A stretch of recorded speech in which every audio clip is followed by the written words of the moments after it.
오늘 은혜 받을 말씀은 에베소서 4장 22에서 24절입니다. 너희는 유혹의 욕심을 따라 썩어져가는 구습을 따르는 옛사람을 벗어버리고 오직 너희의 심령이 새롭게 되어 하나님을 따라 의와 진리의 거룩함으로 지으심을 받은 새 사람을 입으라. 아멘. 오늘은 양심의 무감각을 깨우는 영적 각성이란 주제로 함께 은혜를 나누도록 하겠습니다.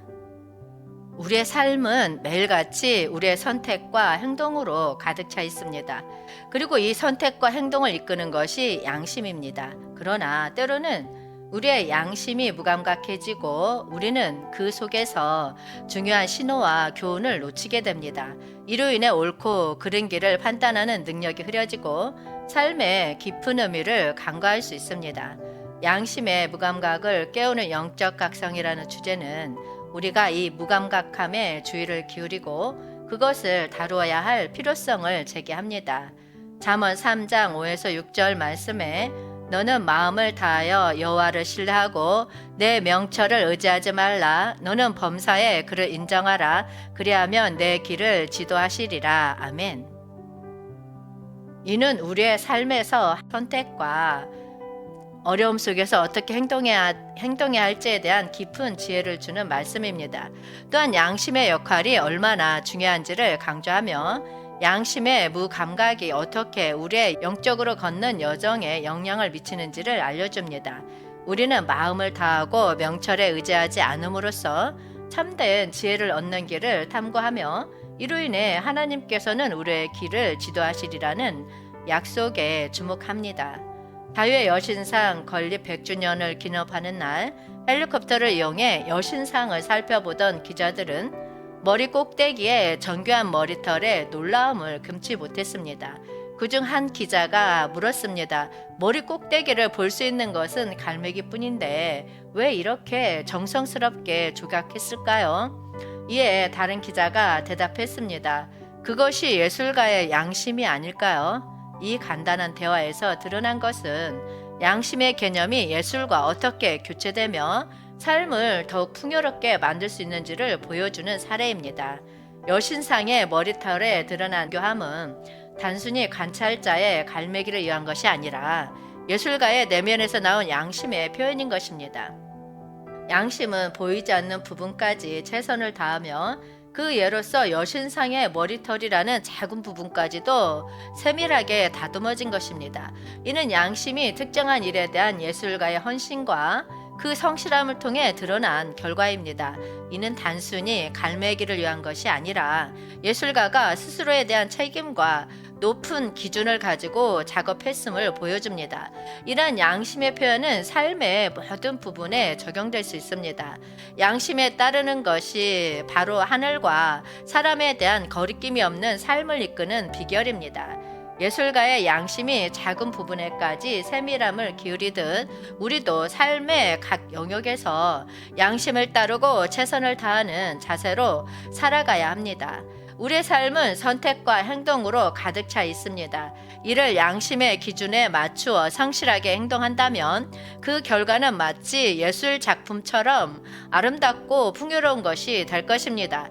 양심의 힘을 믿고 최선을 다하는 마음가짐으로 삶을 살아가는 것이 어떻게 하늘과 사람에 대한 도리를 줄이고 풍요로운 삶을 이루는지 우리의 선택과 행동이 그 답을 드러낼 것입니다. 그러면 창세기 3장 6에서 7절 말씀으로 양심의 역할을 알아보겠습니다.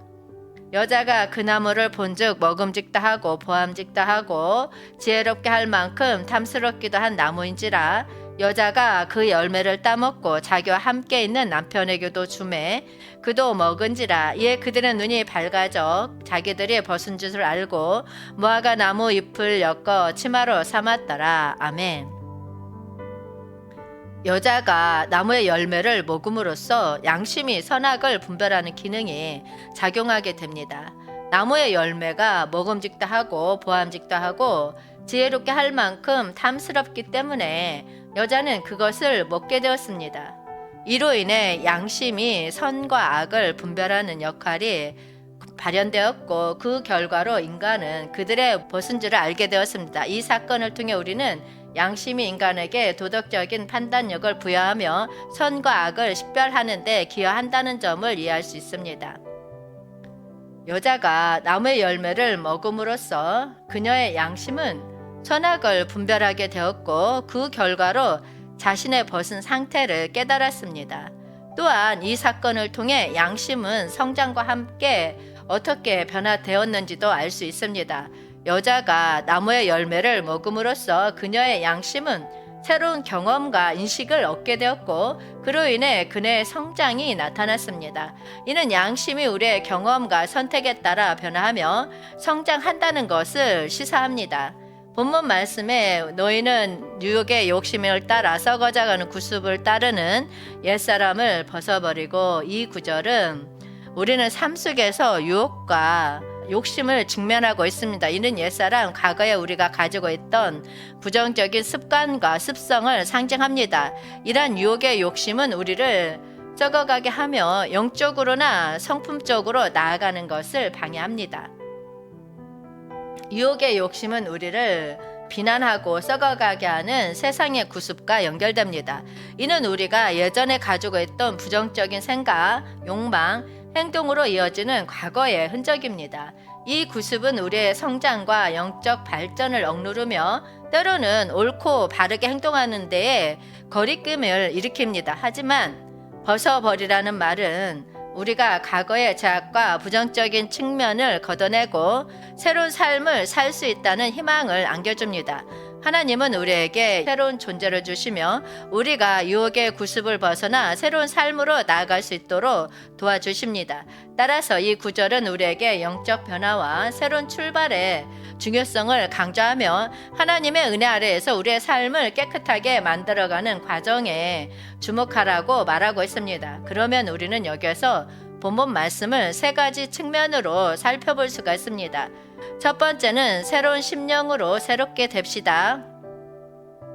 너의 심령이 새롭게 되어라 라는 표현은 영적 변화와 새로움을 강조합니다. 이는 하나님의 영이 우리 안에서 새로운 창조를 이뤄내어 우리의 마음과 생각을 변화시킨다는 의미입니다.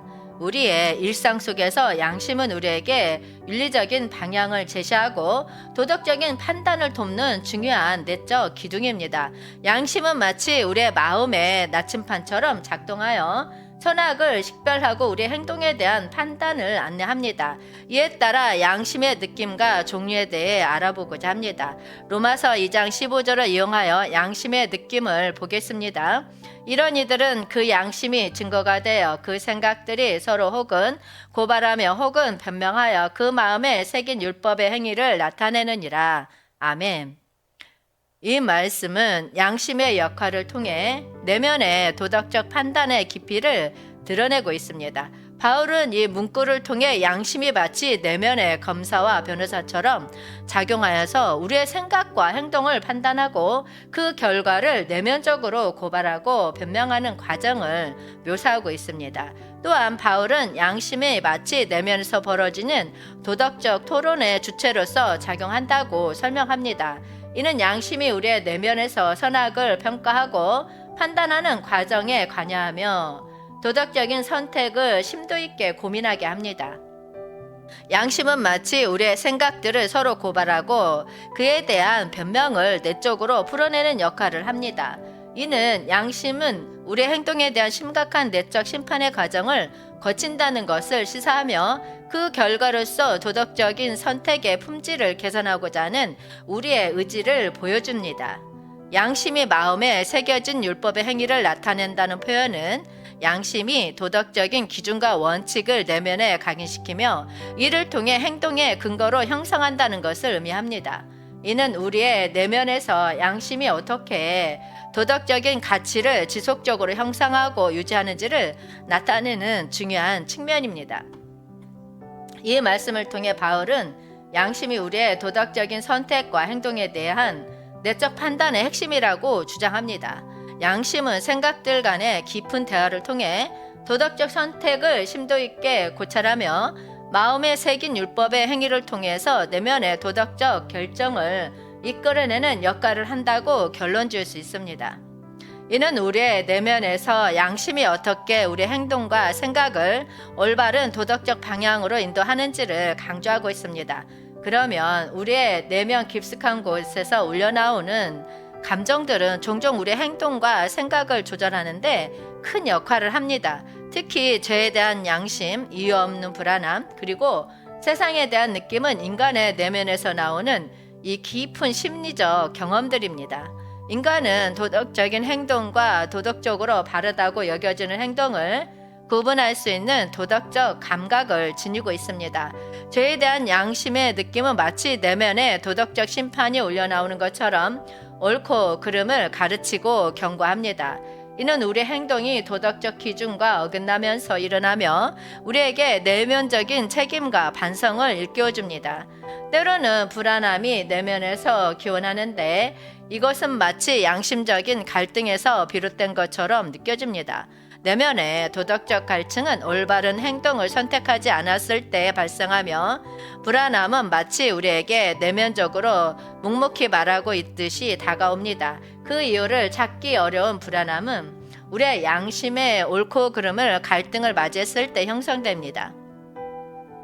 양심은 우리가 세상을 인식하고 이해하는 데 큰 역할을 합니다.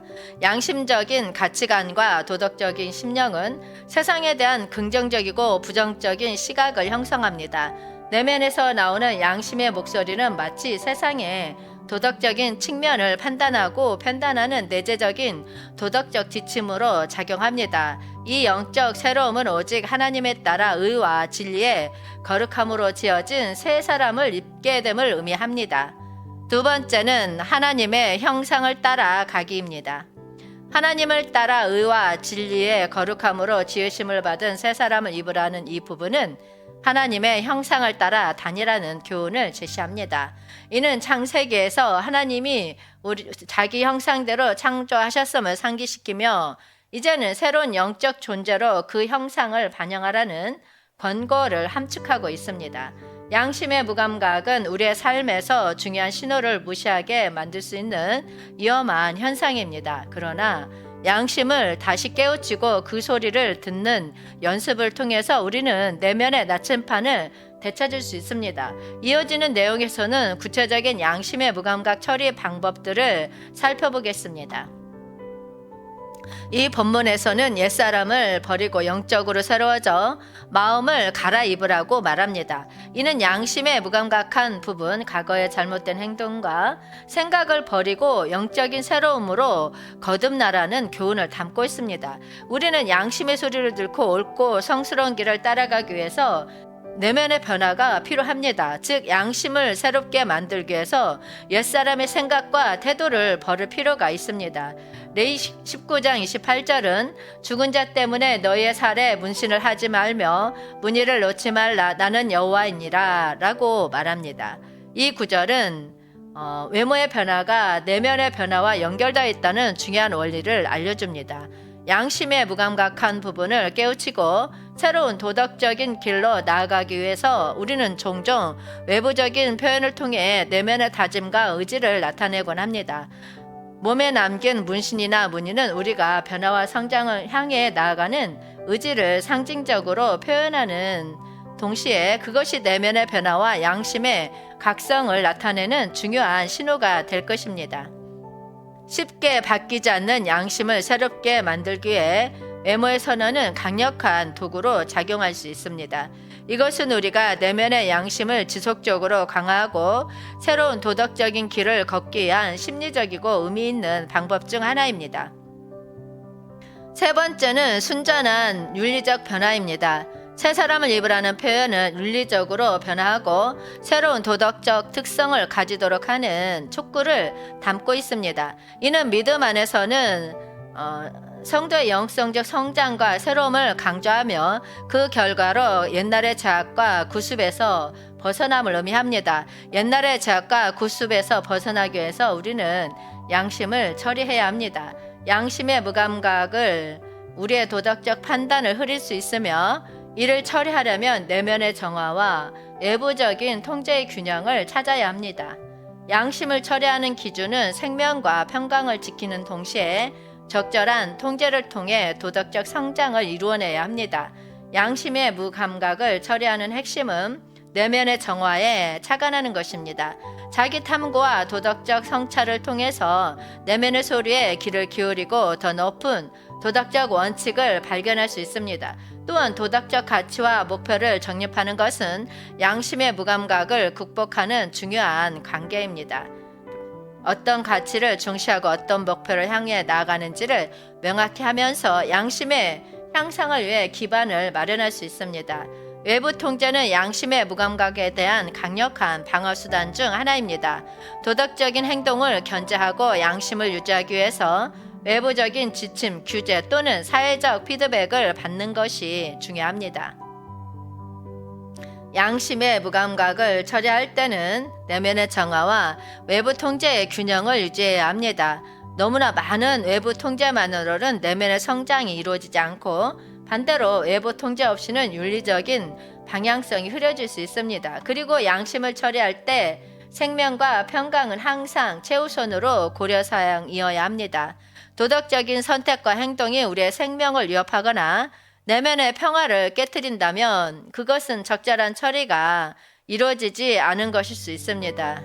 개인적인 윤리적 가이드라인을 수립하는 것도 양심의 무감각을 처리하는 중요한 단계입니다. 어떠한 상황에서도 도덕적으로 행동할 수 있는 원칙과 가치를 정립하면 결정을 내릴 때 유용한 도구가 됩니다.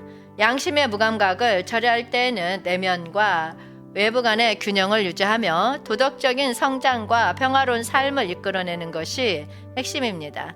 도덕적인 지침과 외부 통제가 서로 보완하며 생명과 평강을 중시하는 삶을 위한 기준을 제공할 것입니다. 그러면 양심의 무감각을 처리할 때 의미 있는 기준과 무의미한 기준을 살펴보겠습니다. 의미 있는 기준으로는 도덕적 원칙과 가치, 타인에 대한 배려와 존중, 자기 책임의식 등을 들 수 있습니다. 의미 있는 기준에서 도덕적인 원칙과 가치에 따라 행동하고 양심을 존중하는 것은 의미 있는 기준 중 하나입니다. 선, 악, 정의 등의 도덕적 가치를 중시하여 행동함으로써 내면의 평화를 찾을 수 있습니다. 또한 양심 처리의 중요한 기준 중 하나는 타인에 대한 배려와 존중입니다. 다른 이의 감정과 필요를 고려하며 행동하면서 양심적이고 도덕적인 삶을 살아갈 수 있습니다. 그리고 양심 처리에서 중요한 요소는 자기 책임의식입니다. 우리의 행동에 대한 책임을 인식하고 행동함으로써 양심적이고 성숙한 삶을 추구할 수 있습니다. 그러면 무의미한 기준으로는 사회적 압력과 트렌드 그리고 단기적 만족과 유혹에 의한 행동이 있습니다. 양심 처리를 사회적 압력이나 트렌드에 따라 결정하는 것은 무의미한 기준 중 하나입니다. 타인의 기대에 맞추거나 대중의 흐름에 따라 행동함으로써 자기 정체성이 흔들릴 수 있습니다. 또한 단기적인 즐거움이나 유혹에 따라 행동하는 것은 무의미한 기준입니다. 이로 인해 양심은 무감각해지고 장기적인 행복과 만족감을 찾기 어려워집니다. 그렇다면 우리가 양심의 무감각을 처리할 때 사단의 속임수에 대한 방어를 위해서는 어떻게 하면 좋을까요? 사단의 속임수로부터 방어하기 위해서는 도덕적인 강화와 교육이 필요합니다. 도덕적인 원칙을 강화하고 지속적으로 교육을 통해서 지식과 인식을 향상시키면 사단의 유혹에 덜 노출되고 미묘한 양심의 경고에 민감해집니다. 또한 지속적인 도덕적 자기관리는 사단의 속임수에 대한 방어에 효과적입니다. 꾸준한 도덕적 실천과 자기 통제를 통해서 양심은 민감하게 유지되고 사단의 유혹에 훨씬 덜 영향을 받을 것입니다.